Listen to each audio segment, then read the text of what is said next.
नमस्कार। डॉक्टर भल्ला की किस्सा गोई में आपका स्वागत है। आज है 8 दिसंबर। आज के दिन 4 जन्मदिन के बारे में आपसे बताना चाहता हूं। 2 का मैं प्रशंसक हूं और 2 का मैं परम मित्र हूं। प्रशंसकों में नंबर 1 मेरी पसंदीदा हीरोइन जो हैं शर्मिला टैगोर, उनका आज जन्मदिन है। आपका जन्म 8 दिसंबर 1944 में हुआ था। आप मशहूर परिवार टैगोर परिवार को बिलोंग करती हैं।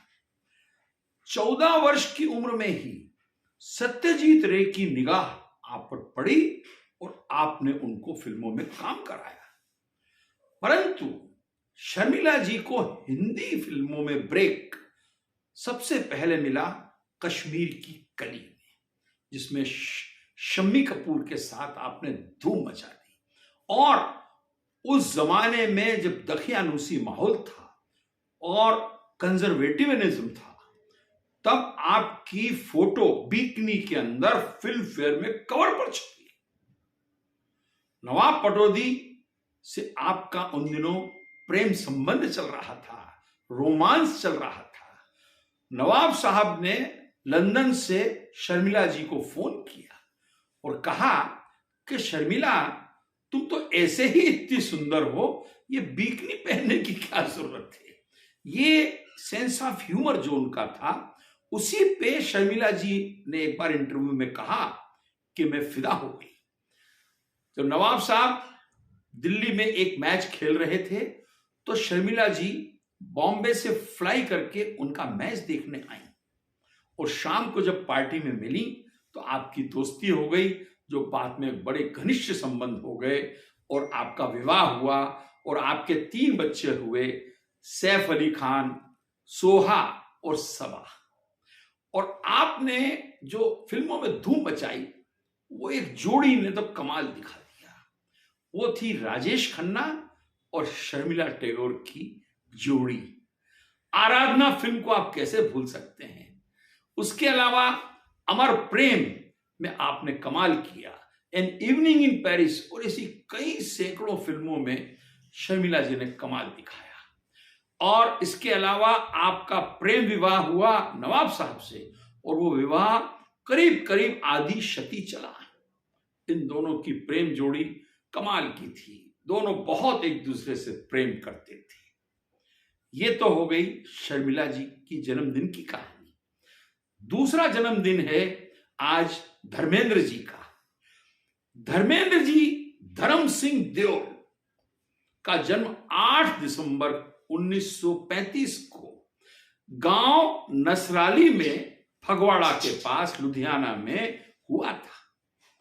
आप पंजाबी जाट और आपने मैट्रिक पास करके फिल्म फेयर ने एक एडवर्टाइजमेंट दिया और उसमें ये लिखा कि हमें नए कलाकारों की जरूरत है, हम उनको फिल्मों में चांस देंगे। आपने वो फॉर्म भर दिया और आप सिलेक्ट हो गए। पर चांस की बात है कि फिल्म फेयर ने वो फिल्म नहीं बनाई। तो आपने सबसे पहले जो फिल्म बनाई वो थी दिल भी तेरा हम भी तेरे, जो फ्लॉप हो गई। उसके बाद आपको मीना कुमारी जी ने बहुत चांस दिया और फूल और पत्थर आपकी मशहूर फिल्म हुई। आपने 2 शादियां की। पहली शादी आपकी बहुत भरी जवानी में हो गई थी प्रकाश कौर के साथ। बाद में आपने शादी की हेमा मालिनी के साथ, जिनके साथ इनकी जोड़ी बहुत चली और शोले में तो आपने कमाल कर दिया। और धर्मेंद्र जी को लोग हिंदुस्तानी फिल्म का ही मैन कहते थे। और दुनिया के अंदर बहुत विरले कलाकार हैं जिनकी 100 से ज्यादा फिल्में गोल्डन जुबली या जुबलीज बनी हैं। धर्मेंद्र जी उनमें से एक हैं। तीसरा, मेरे परम मित्र, साथ में पढ़ते थे इंदौर मेडिकल कॉलेज में, हॉस्टल में साथ रहे और मस्तियां भी की, लड़ाइयां भी की और साथ ही दिल्ली आए, वो थे डॉक्टर अशोक वालिया, जिनका पिछले दिनों ही कोरोना के कारण देहांत हो गया और मुझे अकेला छोड़कर चले गए। अशोक वालिया ने शादी नहीं की और उसको हमने समझाया कि तुम्हारा और कोई इंटरेस्ट नहीं है डॉक्टरी के अलावा, तुमको संगीत प्रेम नहीं है, कला से प्रेम नहीं है, पेंटिंग से नहीं है, गाने का शौक नहीं है, शराब पीने का शौक नहीं है, तो तुम ऐसा करो कि राजनीति में चले जाओ। तो हमने उसको राजनीति में डाल दिया और वो राजनीति में इतने सफल हो गए कि 15 वर्ष तक दिल्ली के अंदर विभिन्न विभागों के अंदर सफल मंत्री रहे, हेल्थ मिनिस्टर रहे, अर्बन डेवलपमेंट मिनिस्टर रहे, फाइनेंस मिनिस्टर रहे। और उससे बड़ी बात, मेरे दोस्त अशोक वालिया पर उनके मरने के बाद भी किसी ने उंगली नहीं उठाई कि अशोक वालिया ऐसा था या करप्ट था। सबका उसने हेल्प करने की कोशिश की और हमेशा मुस्कुराते रहते थे। और मेरे साथ तो उनका संबंध ऐसा था कि हम लड़ते भी थे और प्यार भी करते थे। अशोक वालिया, तुम जहां भी हो, हम तुम्हें भूल नहीं पाएंगे। चौथे मेरे दोस्त दिनेश मुनोत और हम इंदौर में साथ पढ़ते थे। वो इंजीनियरिंग कॉलेज में थे, हम मेडिकल कॉलेज में थे। मजेदार बात यह है कि मुझे हॉस्टल में ले जाकर वो अपने बंगले पर रखते थे और वो मेडिकल की किताबें पढ़ते थे और हम इंजीनियरिंग की पढ़ते थे।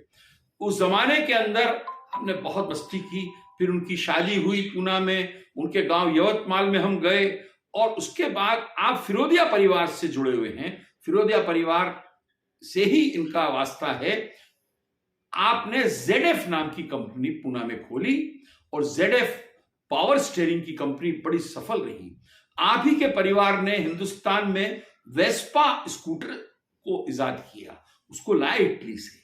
और एक और जो मोटर बाइक आपने चालू की, ऑटो लूना, वो भी आपके परिवार की देन थी।